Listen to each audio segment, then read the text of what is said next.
The kids of Elm Street don't know it yet, but something is coming to get them. There's something out there, isn't there?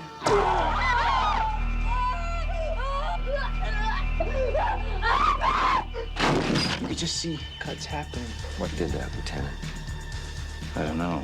What's the coroner got to say? He's in the jar and puking since he saw it. They're gonna kill me for sure. Did you do it? There was somebody else there. He was locked in a room with a girl who went in alive and came out in a rubber bag. No one knows where it came from or who it will visit next. Nancy? There's something wrong with you. You're imagining things. Nightmare on Elm Street. Do you believe in the boogeyman? No. Whatever you do, don't fall asleep. No! She's the only one who can stop it. If she fails, I'm your boyfriend now, Nancy. no one will survive.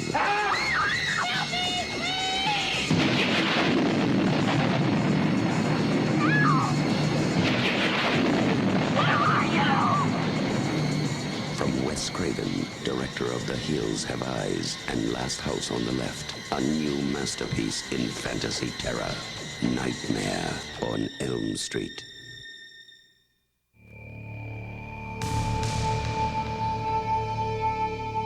Ooh, spooky. From the director of that dirty, dirty movie. That dirty movie where people get raped and then there's revenge porn. The best part of Nightmare on Elm Street was Wes Craven getting Last House on the Left off of that little trailer bit. Yeah, now right. he became the director of Nightmare on Elm Street. Yeah, right. Right. Welcome in, everybody, to That Movie Show. I am Mike Wendt. Liam Stryker is there with me. And we are covering the 1984 horror classic. A Nightmare on Elm Street. It was released on November 9th, 1984. Had a budget of $1.8 million. Made $25.5 million at the box office. Written and directed by Wes Craven, of course, as you heard from Last House on the Left fame. Yeah, right. That dirty, dirty revenge porn movie. And it starred John Saxon, Ronnie Blakely, Heather Langenkamp, Johnny Depp in his first film role, and Robert Englund as the iconic Fred Krueger. Of course, a role he would go on to reprise. How many times? Let's see. He did it. There is 9 total Nightmare on Elm Street technical movies. Yeah. The last one was a remake. Yeah. Okay. He was not. He was not in. And Freddy vs. Jason, he was in. Yes. So he did 8 total. Right. He played Eddie. He played Freddy 8 times. Right. And then he just recently played him on the Goldbergs. Did you watch it? I did not. I don't watch that show. It was wonderful. Of course it was. It was delightful. From what I hear, that show is a delight. It really is. I fell in love with that show on season 1, and mostly because it really mirrors my childhood. Right. As a kid of the 80s, you know, it Right. has so many things. Like even just little knickknacks in the background. It's like, oh, I had that toy. Oh, yeah. I had that toy. I remember that, you know. And it's so well done. But you know, it's also one of those things that people have commented, because I tweeted about it, the Freddy Krueger episode. Yeah. And they're like, oh, don't you think it's getting a little bit repetitive? I'm like, well, first of all, it's a gimmick sitcom. Yeah. On its 5th or 6th season. Right. So yeah, it's gonna be a little hit or miss now and then, but it's still enjoyable. That's fine. It's an easy 30 minutes of television. There are 1,000 TV channels. If you don't like it, just watch something else. There's so much TV. Yeah. Almost to the point of too much. Like every day I'm getting asked, hey, did you see this? Or did you see that? I'm like, I just, no. What's that new spooky one? Haunting on Hill House. Yeah. I've started it. Is it good? The first episode's okay. I'm 1 episode in, and I'm just like, all right. Yeah. But I mean, there was reports that people were vomiting because it was so scary. Well, there was that. And I'm like, what the fuck is wrong I with think you? it was an Argentinian horror movie on Netflix. There is one of those as well. And they were like, everybody's not finishing it because it's so scary. Yeah. Again, I'm the wrong guy to ask about that stuff. I watched the Serbian film on a commute on a train. Yeah, you know, nothing really phases me. Yeah, The right. guy next to me was vomiting, but I was having You were a okay. decent commute. Yeah, that's fine. The blue line was never the same. No, never. As it should be. Anywho.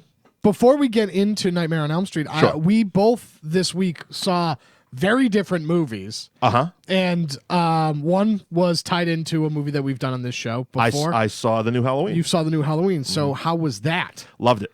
Let me put it this way. When I left the theater, I liked it.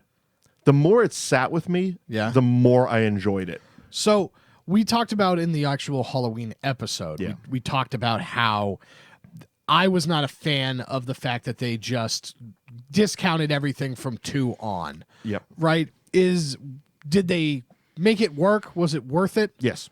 Yeah, it absolutely was, because like most of these horror series that we've been talking about this month, Texas Chainsaw, Friday the 13th, we'll get to Nightmare on Elm Street, they go off the rails. Yeah, absolutely. Completely off the rails, because the creator of these series his vision stops at the original usually. I mean, John Carpenter went on to the sequel, but for most of them, they do the original. Right. And then they're gone. Writers for hire make up the rest of the sequels and spin-offs and all that other stuff. So they brought it back, and it picks up 40 years after the original. Everything else is gone. Yeah. And I really enjoyed what they did. There was fan servicing nods to the series and stuff like that, but it wasn't so shoehorny. Okay. It's like in one of the battles, in one of the final battles they have, there's, Jamie Lee Curtis looks over at a closet, and I'm like, oh, they're gonna just kind of reverse the roles and stuff. But no, I don't want to spoil too much of what happens, but it was really good. I liked the story. I liked again, I'm trying not to, because it's still a brand new movie. I don't want to spoil too much of it. Let me put it this way: the Irish witch Sam Haines stuff. Yeah. No. Yeah. Okay. No. He's a mass murderer. Yeah, he's just a crazy 60-year-old psychopath at this point. Yep. He is the as they say, the epitome of evil. Yeah. And honestly, the more the more I think about it, the more I like it, especially as a sequel to the original. Right. And I really only have one gripe with it, and it's such a minor gripe that it's insignificant. Okay. And actually, it's something that while I was doing Googling for Nightmare on Elm Street, you start seeing other movie sites and other comments and stuff, and the director has actually come out and said that the gripe I have, he actually kind of regrets putting in there. Okay. It's like he's like, that's the one thing I wish we could kind of get back. And I'm not gonna say it. Okay. I'll wait a bit until we do that movie episode. Yeah. Right. You saw Bad Times at the El Royale. I've been hearing wonderful things, not only from you, but a lot of people have seen that and been like, it's great. Everybody should go see this movie. Yeah. This movie is awesome. I absolutely loved it. The best part is this is a situation where they don't give you anything in the trailer as to what this movie is about. Right. You have kind of ideas as to what's going on, but they don't tell you what the plot of the movie is, which is great. So you get the players, just not the game. Right. You get the players, you don't get the game. So you understand that it's like, oh, there's a bunch of these people here for these different reasons. Okay. And it feels like something bad is a brewing, right? And it's awesome. Yeah. The best way to describe it for anybody who's just like, I have no idea what this movie is. Imagine a Quentin Tarantino movie, but minus the pretentious dialogue that some people don't like about his movies, and the ultra violence that people don't like about his movies, right? Because people get limbs blown off and blood goes everywhere and stuff like that. So imagine a Quentin Tarantino movie if those things didn't happen. An early Tarantino movie. Something, closer to like Reservoir Dogs. Right? Or Pulp Fiction in the way that the story's told. Sure. And I would have to say that Chris Hemsworth in this movie replaces Patrick Swayze as Brody from Point Break. Okay. As my favorite. I like you, but I shouldn't like you, but I want to like you bad guys. Interesting. He's phenomenal. Okay. He's phenomenal. And it's great. And just take a look at that, because it's, not everybody is who they appear to be. Sure. And everybody's kind of trying to, get theirs. And it's a fantastic movie. Last week we referenced, it kind of reminded us of Identity. Yeah. Did it kind of play out that way, or less spiritually and spooky and stuff like that. Yeah. There's no supernatural elements. Okay. There's no supernatural So elements. it's a straightforward whodunit. It's a straightforward whodunit. Gotcha. You know, and it's phenomenal. It looks excellent. And everybody should go see it. It looks excellent. I might just go see it again. I liked it that much. good, huh? I liked it that much. Very cool. I'll have to put it on my list. You know, because you also look at the people that were involved in it, right? Chris Hemsworth, fantastic.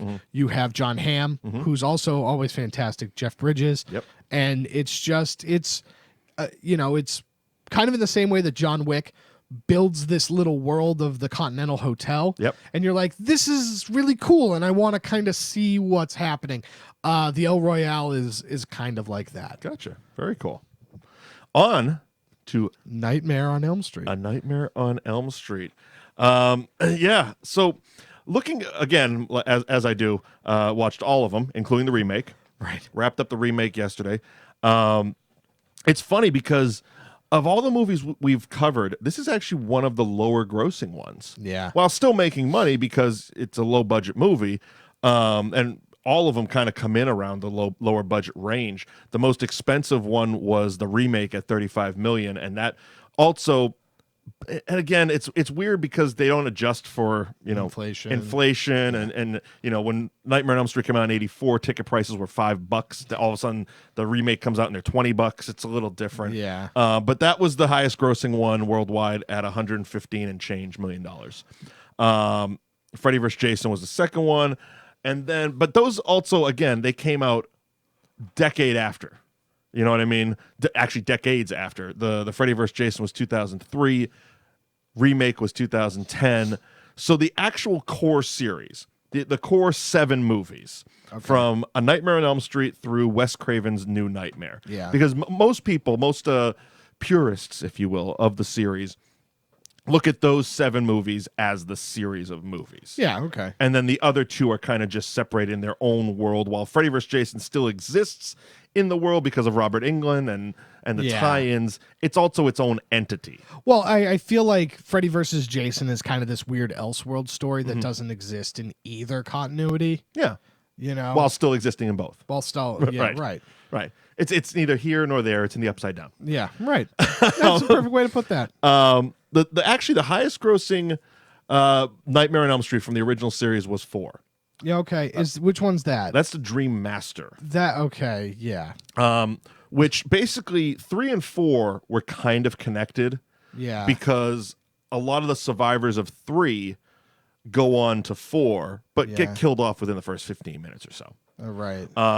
3, in my opinion, the best of the series would be the original. Yep.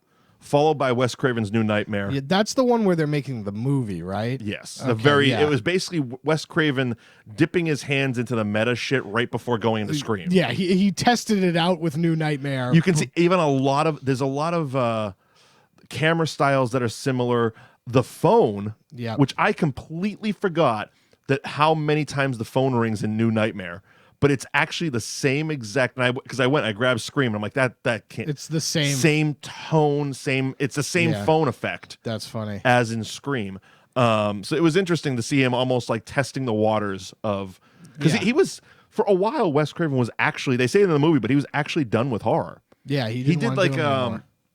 Before Scream, he did like a Meryl Streep movie. Yeah. About a music teacher or something like something like that. It was actually, I remember reading that it was kind of a passion project of his, and it was basically Miramax allowing him to do that was what made him sign on to do Scream. Yeah. He's like, all right, well, I'll come back and do your horror movie, but you have to let me do this music teacher movie. Right. Well, that's kind of what ends up happening a lot with these Hollywood stuff is like, hey, I'll do the schlocky blockbuster whatever, because he had nothing to prove in horror at that point, right? As a filmmaker, right? He's got Last House on the Left, The Hills Have Eyes. He does, and the original Nightmare on Elm Street. Right. Yeah, I don't need Scream. Right. It's just one of those things. At the time, he didn't need it. Yeah. So the big thing that I take away from all of these, New Nightmare kind of dips back into it, but this series gets very jokey. Oh yeah. And like this movie is very serious. New Nightmare is more serious. It is. But then, and then I have not seen the remake. The remake is the most how do I put this? There's no jokes. Yeah. Like, yeah, it's 100% it's serious. 100%. They went for a serious, scary horror movie.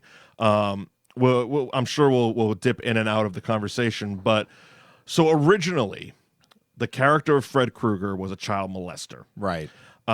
It was quickly changed because while they were filming in California, there was basically one school in particular where all the kids were coming out saying that the teachers were molesting them. Okay. And they didn't want to feel like they were capitalizing on that. Right. So they changed him to child murderer, right. which why last week we were saying murderer yeah. in our air quotes voice. yeah, right. So originally he was a child molester, and they changed it to child murderer. And there's hints of it here and there. I mean, Freddy is overly sexual with his innuendos throughout the movie. Yeah. But in the remake, they go back to the original script, and he is a straight up child molester. There's they find the Polaroids in the cave, and I mean Okay. Yeah, because I always thought that they changed it to murderer because the character got so popular. See, that's what I thought too until I started doing some research. Yeah. There is if you're a fan, you have to be a fan to watch this. But if you're a fan of the Nightmare on Elm Street series, there is a wonderful 4-hour and change documentary that chronicles the entire series, not including the remake, but including Freddy vs. Jason, including the TV show Freddy's Nightmares, which was a very short-lived. They tried to make Freddy the Crypt Keeper, basically. Yeah, that sounds about right. It was an anthology series, which basically gave way to Tales from the Crypt. Okay. But Tales from the Crypt ended up on HBO. They were on network, and there was you just couldn't do it. Yeah, because they were filming stuff that was in the vein of Nightmare on Elm Street, and there was just like, let's just have her be naked, or let's just carve this guy completely to shreds, and then all of a sudden the censors are coming back. You gotta take like the 8 minutes out of that. Yeah, you can't do that. But when you got a TV show, it's not like a movie where you can just take 8 minutes out, and it's like, well, that's our runtime. It's like you have 22 minutes you have to fill. Right. It's got to be 22 minutes. And if you take 8 minutes out, you got to find that 22 minutes somewhere. So they cover a lot of that, including talking about the origins of the script and the child molester thing and all that. And the funny thing, what I took away from it really was Wes Craven not only was a fantastic filmmaker, he's actually a really smart individual. Right. He was a teacher or a professor or something at a university, but he's just a very well-read, smart person, and you can see it through the stories. And when he explains the origins of his movies, it's why I feel the first and then New Nightmare works so well as opposed to the sequels. Yeah. Because he draws not only from original stories, but from real life instances. Fred Krueger was a bully in his school. Okay. He used to bully him. He had a paper out, and Fred Krueger, the actual person, used to bully him. The red and it was actually originally red and yellow, but the red and green sweater with the fedora, there was a homeless guy that used to stare at him. And he was scary. And he was scary as a kid. Yeah. That's where that comes Makes from. sense. The actual origins of if you go to sleep, you'll die. There was I want to say it was Vietnamese. Okay. But there was a story of this kid who basically he was having all these night terrors. Yeah. And he wouldn't sleep. And finally his parents got him to sleep. And they found him screaming, writhing in his bed, sleeping. Yeah. And he died in his dream. He died asleep. Yeah, right. And they, after cleaning out the room and stuff, they later found in his closet like a hidden coffee pot and caffeine pill. Basically, everything these kids are doing. Right. So he's taking from real events and then making them a little spookier and adding a monster to them. And what if this is why he died instead of a heart murmur? Yeah. You know what I mean? It's like, what if it was actually a monster in your dreams? So it's one of those things. It's like that's why I felt that this worked. And the comparison, I guess, because they made the movie and because Sean Cunningham and him were so closely tied together between Last House on the Left, and Wes helped him on Friday the 13th. He came over and helped on the original Nightmare. But it's always been that comparison of Freddy versus Jason, and I feel that Freddy always wins out because of the originality of the story, whereas Jason, as we mentioned in that episode, was just a ripoff of Halloween. Well, yeah, there's that, and they're just so different, right? Because Jason is ultimately, obviously not in the first two films, is this undead juggernaut zombie that is very Michael Myers-esque. Right, as we talked about, because he was ripping off Michael Myers. He went to his writer. He said, let's do that. Let's do that. And let's make that. Whereas Freddy, there's a personality to him, and when you look at these guys, he's the only one of these monsters that speaks. Right. That's exactly it. Because until Ghostface, until Ghostface, which is after Freddy anyway, so it really doesn't count. They're all large, imposing, and stoic. Right. And usually stupid. Right? Whereas you look at Freddy and he is mystical, he's smaller, he's charming leaner, as fuck. He's charming, right. And there's just something unsettling about him. Yeah. Right? Because you want to trust him, but you don't. And I never said the name of the documentary. Never Sleep Again, by the way. Oh, yeah. Never Sleep Again. It's a 4-hour documentary. It's available on Blu-ray. You can find it on YouTube. It's well worth a watch. Right. And the big thing about all of these people, too, with like Leatherface and Michael Myers and Jason Voorhees, you can run away. Yeah. That's the big thing, is like you can run away from him. But everybody falls asleep. You have to. Right. You have to fall asleep. You have to fall asleep. And that's where he gets you. You're not safe because he can get you anywhere. Right. I think it's really cool. I do love the this movie's very good. I like the first one. I like New Nightmare. 2, 3, and 4 I can do without. I think I like 3. 3 was the one with Patricia Arquette. And okay, I do like 3. They brought back Heather Langenkamp. Yeah. That one was actually it's interesting. So they made basically the famous quote is that New Line Cinemas is the house that Freddy built. Right. They were almost bankrupt. They were more of a distribution house. Yep. Where they would just buy movies Finished. and distribute them. And then they got this. They made a couple movies, nothing that set the world on fire. Right. But they were on the way down, and they got this, and this blew up. It was, like I said, it was just under $2 million and came back with $25.5 million. Yeah. But more importantly for them, because the $25.5 million, it's not like they were like, oh, profit. Yeah. It was more important that they had the IP. Yeah, right. Of Nightmare on Elm Street. This is ours. Freddy Krueger. We can market this, and that's what they did. Yeah. And so they immediately threw into production 2. Wes Craven, no, I'm not interested. Like, not what I want to do. But he did come back and do the story for 3. Yeah, okay, that's probably why it's better. They didn't end up. There was like probably 15 writers on 3, but they kind of took his story, and he was the one that kind of had the Langenkamp to come back as Nancy, and more infused that. Whereas 2, they've said that basically there was a guy that was an editor in their trailer department. Okay, so he was cutting trailers, and he wrote a Freddy script. Sure, and they're like, all right, cool, we're going with that, and that ended up being 2, and as it's been touted many times online and in that documentary heavily covered, it was basically what's been referred to as the gay nightmare. Yeah, okay. Because if you watch it, it is just... And it's funny because the director's sitting here, he's like, I guess I might have been naive to not see the subtext. And I'm like, it wasn't subtext. It was fucking right there, yeah, dude. Right. Ooh, yikes. I mean, there's lines like... there's a line in 2 where...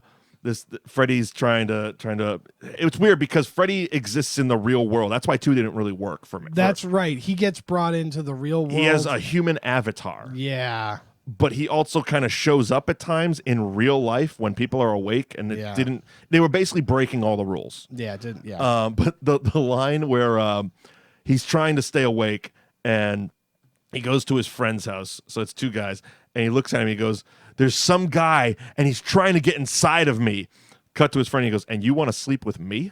Yeah. It's like, Yeah, how that's not something that's right there. Yeah. That's not like it's not subtext. subliminal. Yeah. That's not, no, dude. It was. Yeah, that's not subtext, bro. But yeah, there was a lot of that stuff. And even the writer in the documentary is like, yeah, I knew what I was doing. It's like, yeah, I knew what I was doing. Yeah, I knew. Come I on. got it. Come Yeah, on. Of course. But it also, I think more than that, because I don't think that wasn't really the issue. It was just that's what it got labeled. It was all the breaking of rules. Most people point to the pool party scene. Okay, yeah. Where Freddy is at a pool party with a bunch of awake teenagers. Yeah. I mean, it coined basically the classic phrase of "now you're all my children." Yeah. But that doesn't work. He exists in the dreams. Yeah, you're supposed to fall asleep. That's what's scary. Right. Not Hey, I'm at a pool party. Yeah. And there's a 5'6" guy running around. Yeah, I'm Jeff Spicoli. Who's this asshole? Yeah, who's this asshole in a sweater at a pool party? What is happening over here? Yeah. Yeah. Oh God. That's insane. 3 and 4, like I mentioned earlier, though, were the highest grossing ones of the original series. 4 coming in at just under 50 million, and 3 coming in at under 45. There was 5, The Dream Child. That was again an interesting take. It's just, I think at that point they had really, it was getting to the point that Freddy wasn't scary anymore. Right.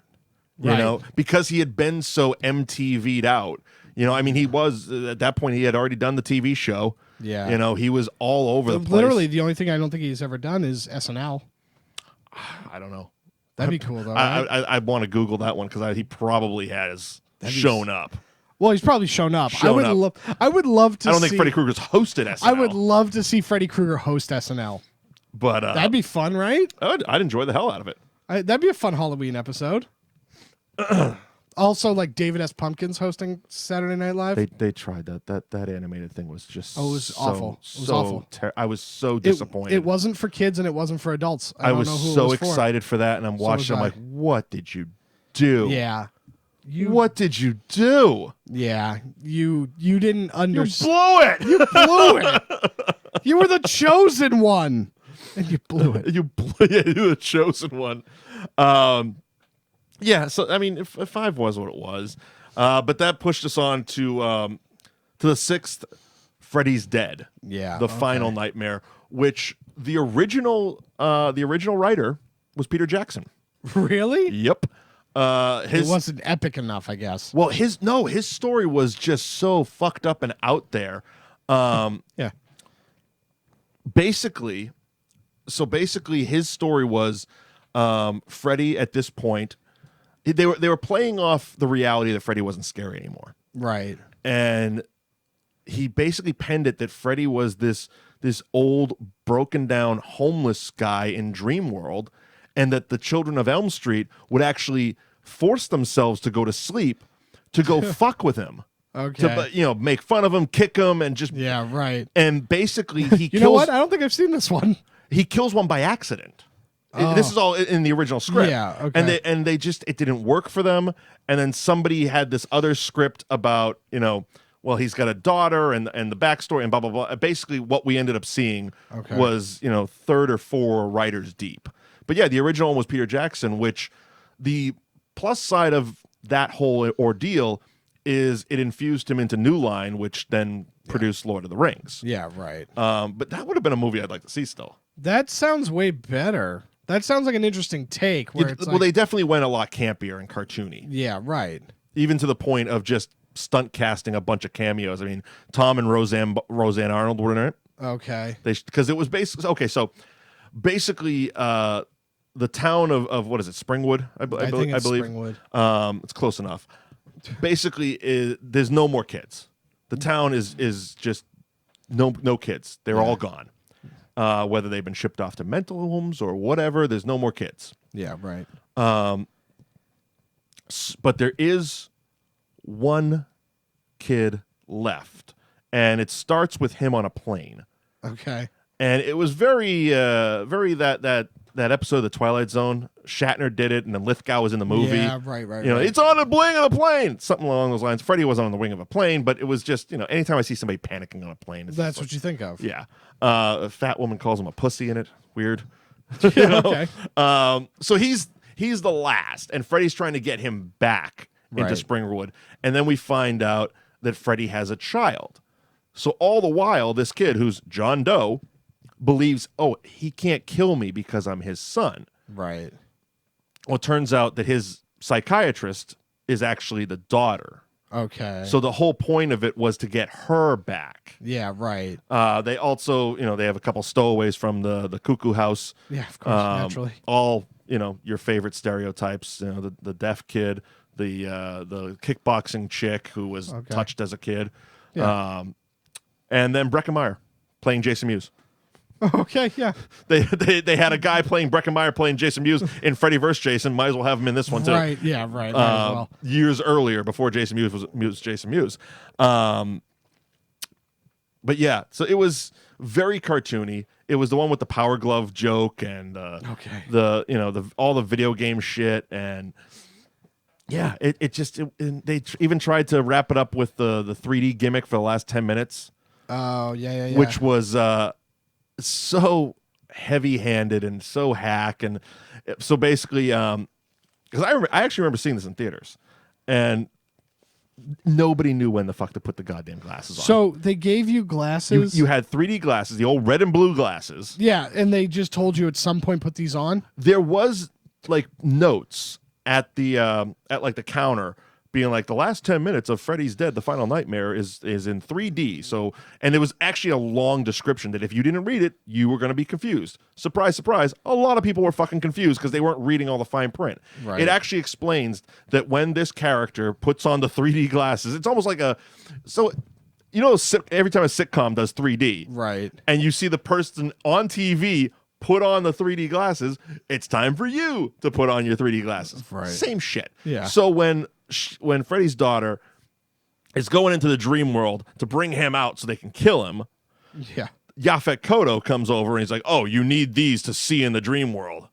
And they're just paper 3D glasses. Yeah, right. Literally puts it on, they magically disappear, and all of a sudden she starts doing the 3D gimmicks.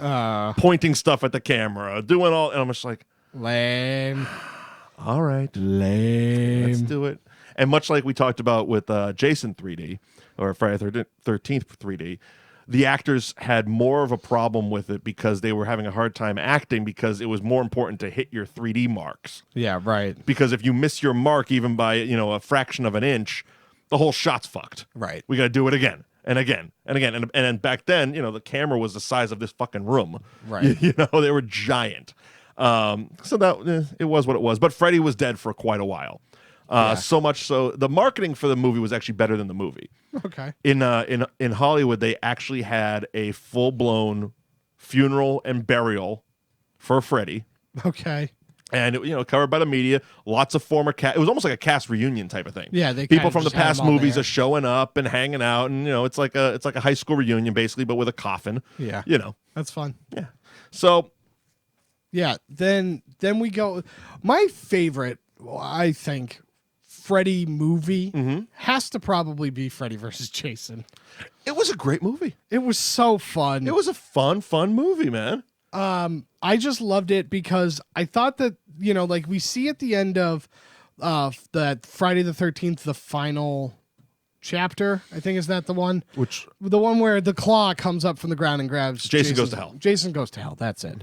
Goes up, grabs him at the end of Jason Goes to Hell. Yep. And Which in the documentary, Kane Hodder was very quick to point out. He's like, that was also my hand. So I'm like the only guy that's ever played Jason and Freddy. that's so funny. And technically, he was also Leatherface in the trailer to part 3. So he's done 3 of them. wow. He's got to get that Michael Myers thing done. He's like Yeah, he's got them all. the Uber. He's got them all. The Uber monster. He is he's the Uber monster. But the concept for the concept for the movie is a lot smarter than I think people give it credit for. Yeah, they handled it very well. It was one of those things that I think, I know I said it to myself, and I'm guessing I'm not alone. It's like, how the fuck are they going to do this? Yeah, right. This is just going to be bad.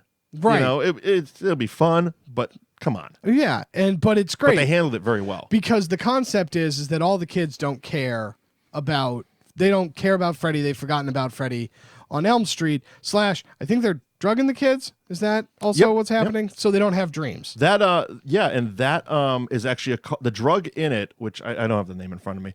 But it's actually a callback to part 3. Yeah. Because when Heather Langenkamp is in the mental hospital there with Patricia Arquette and Lawrence Fishburne was an orderly in it, it was a great cast in that one. But that's the drug that they're using. Right. And she talks about, she's like, yeah, I don't dream anymore. I take this. Right. And that's the callback to that because that's the drug that they're giving them so they don't dream. So they don't dream. So Right. nobody cares about Freddy. And so, Which is also kind of the callback to the Peter Jackson script. Yeah, right. At that point, nobody gives a fuck. Yeah, they don't care. He's Right. not scary. And so the thought process for Freddy is I'm going to get this juggernaut to go and start murdering people Right. on Elm Street. Right. And they're going to immediately think it's me. Sure. And so that's how I get my power back. And that's how I end up murdering.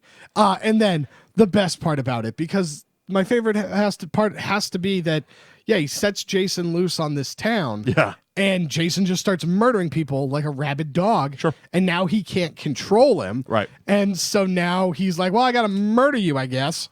Well, I love that the parts of that I really loved was when Freddy was finally starting to get his power back, but Jason was beating him to the kill. Yeah, right. What's her name? Catherine, the girl from Catherine Isabel from American Mary. Okay. Is probably my favorite one. She's the one that's in the locker. Yeah. And Freddy opens up the locker and he's getting ready to claw her, and all of a sudden her chest just explodes. Yeah. And she falls back and he sees Jason, like he's got her stabbed, and he's like, that was mine. Yeah, right.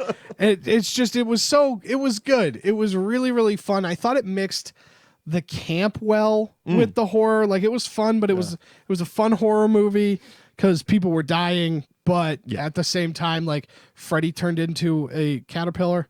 Yeah, he did. You know what I mean? Like that happened. Like a hookah smoking caterpillar. Yeah. You know, so I thought I liked it. I thought it was really good. I do think that the final shot of the movie is a little stupid, where Jason, What's the wink? The wink. Yeah, it is what it is. It is what it is. You know, but it's no different than the glove pulling the mask down. Oh, and, yeah. and you know, it's that. You know, yeah, we're never really dead. Yeah, we're never really dead, and we're not really done. Right. You know, Despite actually kind of being done. yeah, that was it. That was it. That was it for them. For both of them, basically. Because Well, Jason X, they both just had remakes. Right, After 'cause- that, Jason X was before it. Jason X was before it. So yeah, because I enjoyed the Friday the 13th. I think we talked about that. The remake, it wasn't bad. It had its moments. It was nothing special. No, it wasn't anything you know, special. And it was closer to. It was almost closer to what they tried to do with this Halloween, where it's like because Jason's already hockey mask Jason, Right. So they tried to kind of retell a little bit of the original story and stuff. And Right. there's a campfire, and they're all sitting there like, oh yeah, this is where that kid went kind of crazy, and his mom killed everybody, and just kind of rushing through 1, 2. Let's get to the hockey mask shit. Yeah, let's get to 3. You know what I mean? So Yeah. it was a reboot, sequel, whatever, reimagining. It wasn't special. Yeah.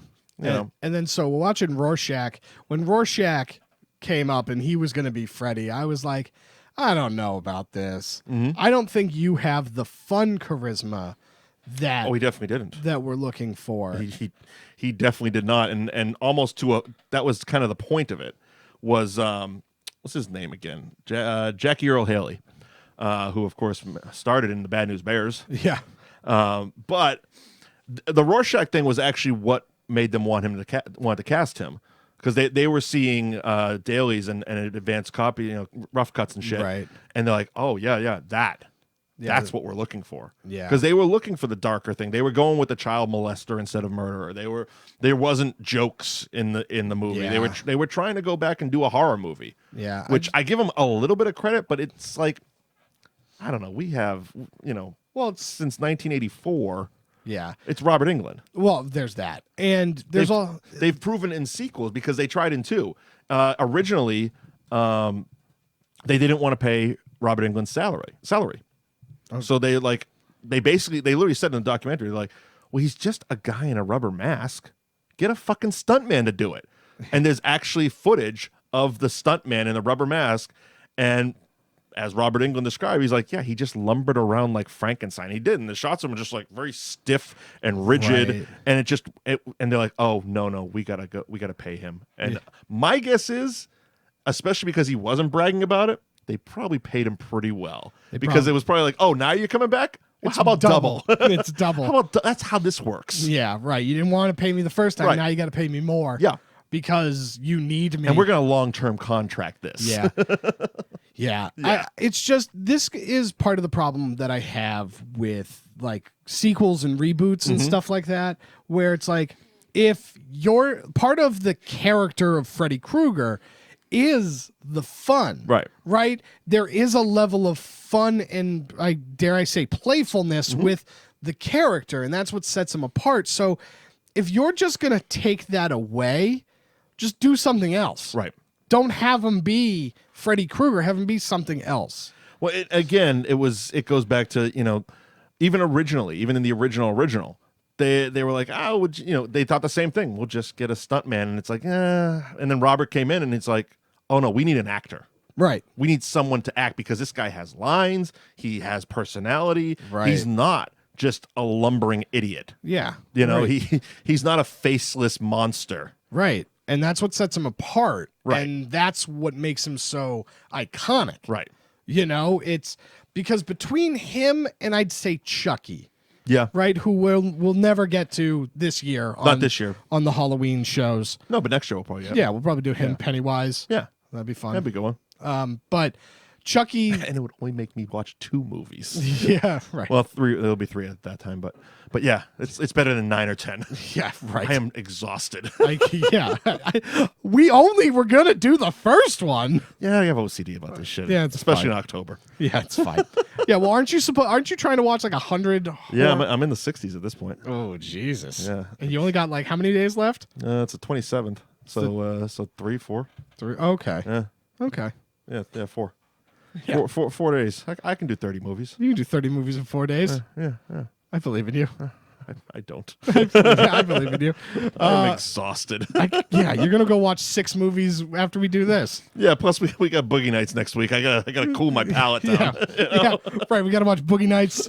I gotta downshift from the blood and guts and go into the cock. Yeah. Right. Right.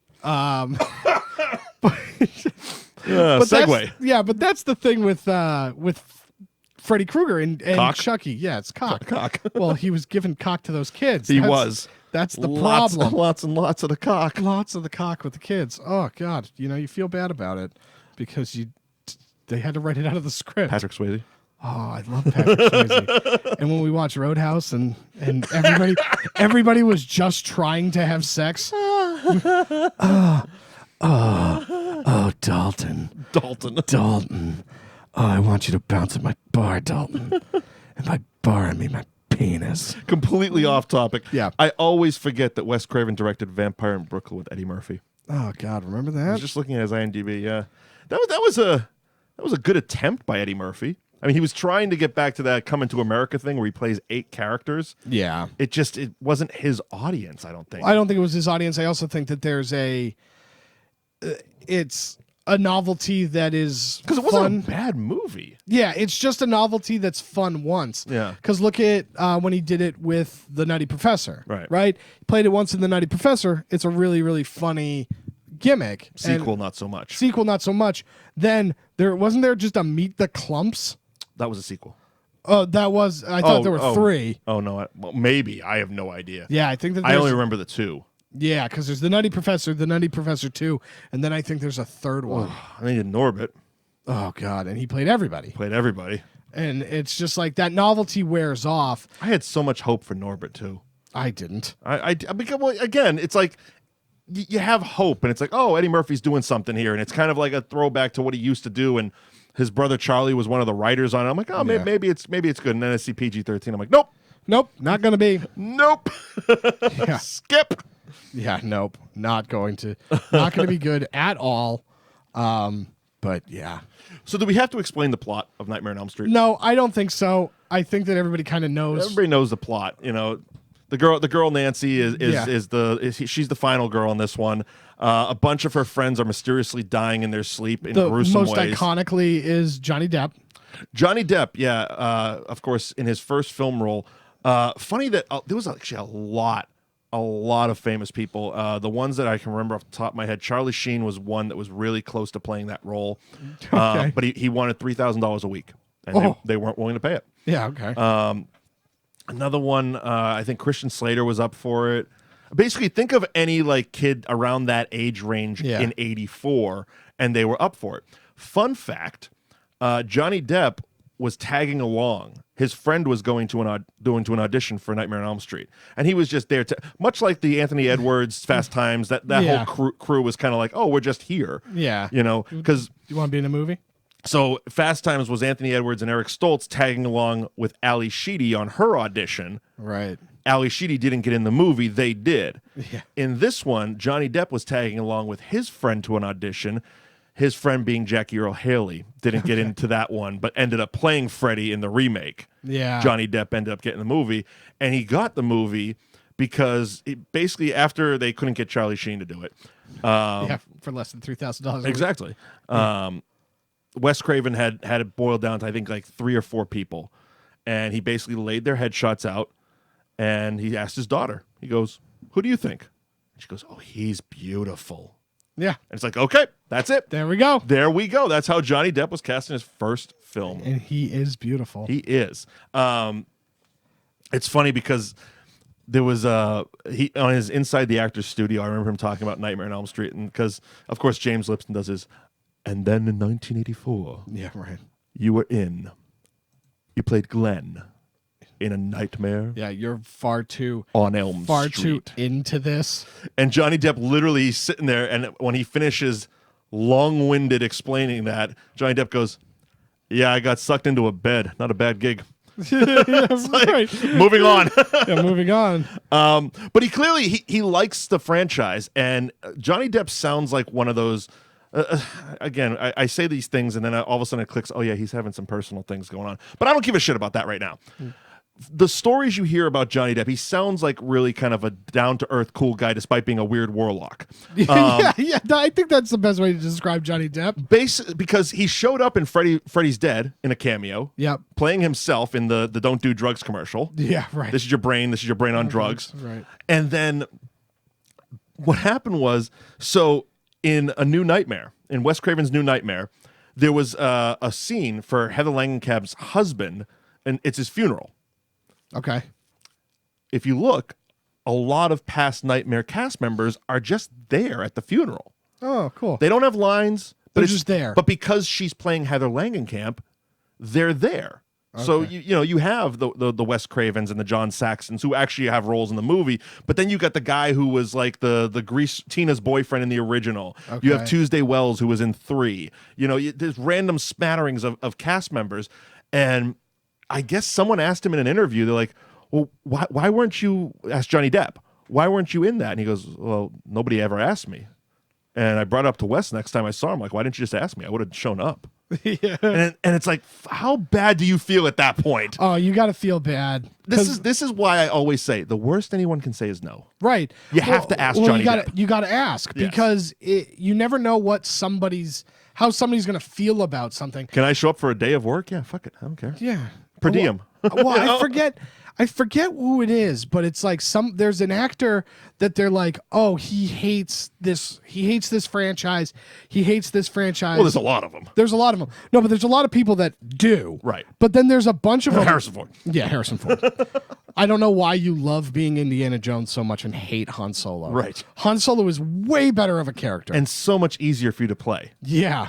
Nobody's asking you to really do a lot of stuff with Han Solo. Yeah. You just kind of have to stand there and be the cool older guy. Yeah, right. Indiana Jones, you get thrown into a freezer and look like a dick. Yeah. You have to whip around and stuff. It's stupid. And stop flying your planes. You're a national treasure, for fuck's sake. Yeah, right.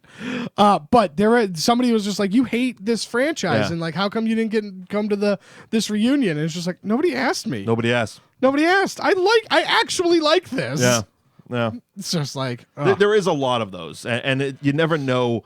And again, I think people just get afraid. Yeah. It was probably, again, the producers are probably like, well, if he says yes and then says, but you have to pay me, then we have to say, no, we can't do that. Yeah, we can't pay you. And now we kind of look like cheapskates, and we already asked them. It's like, just fucking ask. Yeah, just ask. You know? Just ask. Because you probably could have had Johnny Depp as an extra in that scene. Well, and so to talk about Bad Times at the El Royale, the director is buddies with Chris Hemsworth. Okay. So that's how Chris Hemsworth is in this movie. Easy peasy. You know what I mean? Because it's like, hey, you're my friend. Come and be in my movie. And he was just like, yeah, sure, I'll be in your movie, man. This was all explained by Matt Damon and Ben Affleck and Jay and Silent Bob Strike Back. Right. Sometimes you have to do the art house movie. Then you have to do the movie because your friend says you owe him something. Yeah. Yeah, right. You know? Yeah, right. Kevin Smith has made a career off of basically that. That's having it. famous friends. Having famous friends, and you're going to be in my movie, and that's how people are going to come see my movie. Right. That's it. And so, like, that's how Hollywood works. And it's just like, yeah, man, I like being in Wes Craven. I like being in this. Yeah. I'm also a weird wizard warlock. Right. And I love bracelets. Yes. I would do it for 5 bracelets. like that's probably the thing. It's just like, look, we can give you Here, send out a tweet about my wine and I'll do it. Right. So, but other than that, I mean, this is a very, very standard. It's a very standard horror movie in terms of like what you know about Freddy Krueger. Sure. They're trying to stay awake. They're not doing great at Yeah, it. the plot, we can't really reveal anything that's going to shock you about the plot. I mean, if you haven't seen it and you're watching this, the fuck. You know what I mean? Yeah, so, right. But I mean, yeah, I mean, there was some cool and innovative stuff. That's the more interesting parts about this. Like, for both Tina's death and for Johnny Depp's death, they basically had a rotating room. Okay. So because she was the one getting dragged around on the ceiling, right? Which was basically the room was just rotating. Everything was nailed down. Yeah, the camera was locked in place, and it's rotating. It's rotating, and she's crawling around on the floor the whole time. But it looks like she's being dragged up a wall. Yeah. Which the same exact effect was done in Wes Craven's New Nightmare with the babysitter in the hospital. Right. They basically recreated that scene as an homage to the Tina scene. What I liked about what they did in New Nightmare was they actually had Freddy dragging her on the ceiling. So so he was there for part of it and then not there for when the kid was looking up because the kid couldn't see or whatever, right. or vice versa. But in Tina's, it's just her being dragged about. Because you don't know what's happening. Johnny Depp's, they used it in order to have the basically the geyser of blood shoot out of the bed. Yeah, so instead of it shooting up, it's actually falling down. So the room's rotating, and when it gets there, they have to dump the blood. The bitch of it was there was so much liquid sloshing about, the room started to lose its balance. Oh, jeez. The lights were starting to get electrified, and all of a sudden, the room just started to move on its own because of the weight of all the water. Okay. And the technicians couldn't hold it. And there's actually, if you, again, go back to that documentary, there's footage, behind-the-scenes footage, of basically the room going off on its own, lights falling down, and everyone jumping for their lives because there's cables being swung about. There's there's lights that are coming down. It was treacherous. Yikes. Well, most of these low budget horror movies are. Yeah. There was another close call with it was I want to say it was the Rennie Harlan one, which was 3 or 4. I forget which one Rennie Harlan directed. 4? But Rennie Harlan in that documentary, Never Sleep Again, was a gem. He was a gem. That's always especially good. in his he's from Finland, so in his Finnish accent there. Yeah. Him talking about Freddy Krueger and how he make movies, and it's like, oh, this is wonderful. Yeah. But there was a shot where Freddy opens up his shirt and there's all these human bodies pressing through. Yeah. So what they had to do is build an oversized Freddy and get a bunch of models and just have them trying to press through. Yeah, right. So there was this little Japanese girl, and she was a model, and she was like at the top of the Freddy statue. And the Freddy statue came tumbling down, and it wasn't supposed to. And she's basically stuck underneath this Freddy statue. Luckily, everybody was okay. And, there was a lot of after that set photos being like, okay, we're all good, right? No lawsuits. Yeah, okay, fine. But yeah, so the effects were great because they were innovative for the time. Again, pretty much everything up until, Freddy vs. Jason at that point. Yeah. Was practical. Yep. What they did with Freddy in Wes Craven's New Nightmare, how they kind of changed his look and made him darker and bulkier because it wasn't Robert Englund as Freddy because he was actually playing Robert Englund. Yeah. And there's actually a scene that was cut. I don't know if they shot it, but it was definitely cut. Where Robert Englund falls asleep and has his own Freddy dream. That's something I would love to see. Yeah, So you have Robert Englund, the actor, fighting with Freddy Krueger, played by Robert Englund. Yeah. I mean, the movie was about as meta gets. Of course. Another scene that was cut from that I don't think they even shot was basically Wes Craven, playing Wes Craven, was running away from Freddy. And he was doing so, he was in a van driven by Michael Berryman, who was a star of The Hills Have Eyes. And Wes Craven, in order to not fall asleep, was cutting his eyelids off. Oh. I don't believe that was shot, but it was definitely storyboarded. Yeah. Because I've seen those. That's gross. And that's just bonkers. That is bonkers. Instead, they just went with, he lives in a palatial estate on the Hollywood Hills. Yeah, of course. A little easier than cutting your eyelids and getting Michael Berryman and all that stuff. Yeah, of course. Yeah, way easier. So I think that's Nightmare on Elm Street. Nightmare on Elm Street. Yeah. Yeah. So we go from one New Line Cinema film to another New Line Cinema film. Yeah, Universal's been a bitch to us as far as copyright, so I figured we'd try a different studio. Yeah, we'll try a different studio. We're going Boogie Nights. We're going Boogie Nights. We have been asked on Twitter more times probably than any other movie to do Boogie Nights. Yeah, Oh, right. I love this song. Oh, yeah. Oh, yeah. So the porn flick Boogie Nights is what we're going to be doing next week. I'm pretty excited about it. Yeah, especially to talk about how everybody who made it hated it. Really? We'll get into it. Oh, I'm excited for that. Also, in 2 weeks is our 1 year anniversary. Correct. So we're going to need you all to follow us on social media at Mike Wendt, at Liam NAI, at New Age Insiders, at New Age Pop. I'm not sure where this poll is going to go up, but it's going to be in one of those places. Yeah, we'll figure it out. So basically, for our 1 year anniversary, Liam and I have decided we're going to pick some of the biggest Hollywood box office bombs of all time. Of course. And let you decide which one we cover for our 1 year anniversary. Yeah. For example, you might choose, what was the John Travolta one about Scientology? Battlefield Earth? Battlefield Earth. There you go. That's one. That's one. The 13th Warrior. Ooh. With Antonio Banderas. Yes. Speaking of Rennie Harlan, Cutthroat Island. Ooh, yeah. Gigli. Ooh. Uh-huh. Gigli. The Adventures of Pluto Nash. Ooh, I've seen that. Have you seen that? I never saw that one. I have seen that. That was in Eddie Murphy. As we were talking about Eddie Murphy earlier, that was in the doldrums of like Dr. Dolittle 4. It's not on the list, but I want to put it out there. Kung Fu Hustle. We've already done it. Not Kung Fu Hustle. Kung Pao Enter the Fist. Okay. There's that. So I want to throw that out there. Showgirls? Showgirls. Sure.